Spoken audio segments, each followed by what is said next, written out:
And this week, we are going to talk about girls, women in sport. How do we get more of them involved, particularly our Polynesian young girls? Mon? Yeah, it is an issue that's floating around, especially for me. Growing up, I was the only one from a Polynesian heritage tackling any kind of sport. And basically, we just want to get more, or I want to get more girls out there giving any kind of sport there is a go. And it is an issue.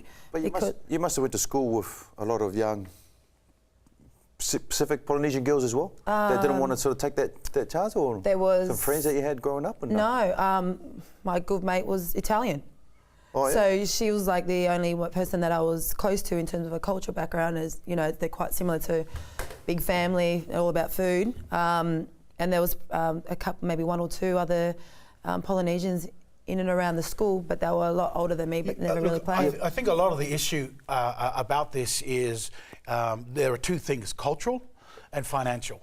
Cultural being that, you know, the girl is always meant to stay home and look after the parents and do all of that.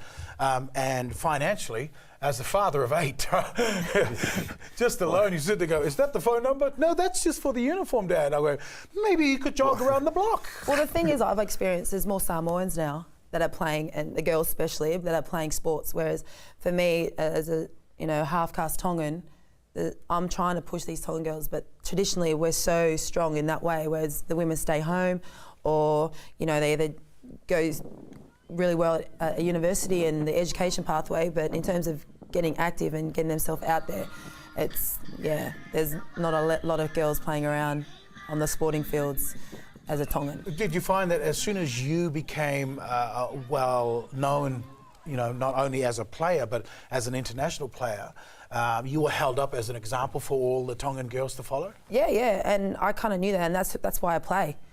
And I play for my family, but also try to embrace that there's Polynesians that can play netball or whatever kind of sport that was. And I know it's funny enough, growing through the netball ranks, the New Zealand girls and the Maoris and the Samoans. I think Linda Wagner was one of those girls. Your sister. Like I grew up, we all grew up together. And Linga, like you're talking about the girls staying home. Like she didn't stay home much, but she ended up playing Silver Ferns. Yeah, netball. She's a legend. And there was a lot of but there was a lot of girls before her as well. Rita Fatialofa, Margaret Martinga, these sort of girls. So I think they would have broken through and paved the way for these guys, for her and Bernice. To come through a bit later. So the environment, for you being the first one to go through, you think that'll open up the floodgates, or the Pacific floodgates maybe for the girls?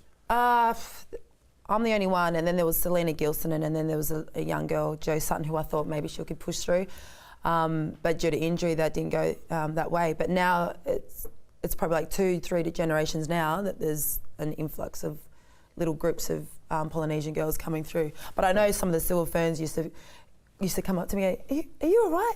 Yeah. Are you all right, sister? And I'm like, but I get what you mean.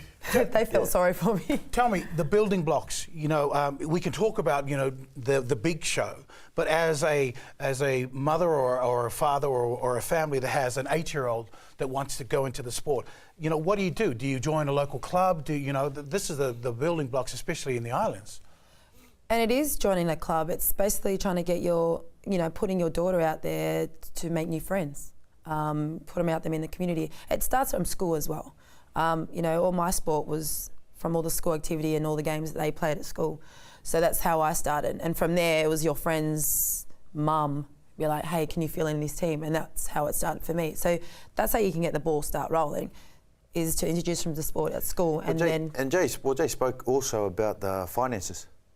For our people. Oh, it's very hard. Because, like say, the reason soccer's so popular around the world, because all you need is a ball and some grass, some concrete, and you're off and running. But obviously netball's a bit different. But there could be other sports that women could get involved in as well. Well, see, netball, we have a round ball too. So in the islands, we do, and that's where they find a piece of wire floating around at the mechanic store, and then they wrap it around a coconut tree, and then that's your hoop. And then in Tonga, we call it basketball. And we don't have netballs, so they use a basketball or a soccer ball, whatever's round, and that's what they play with.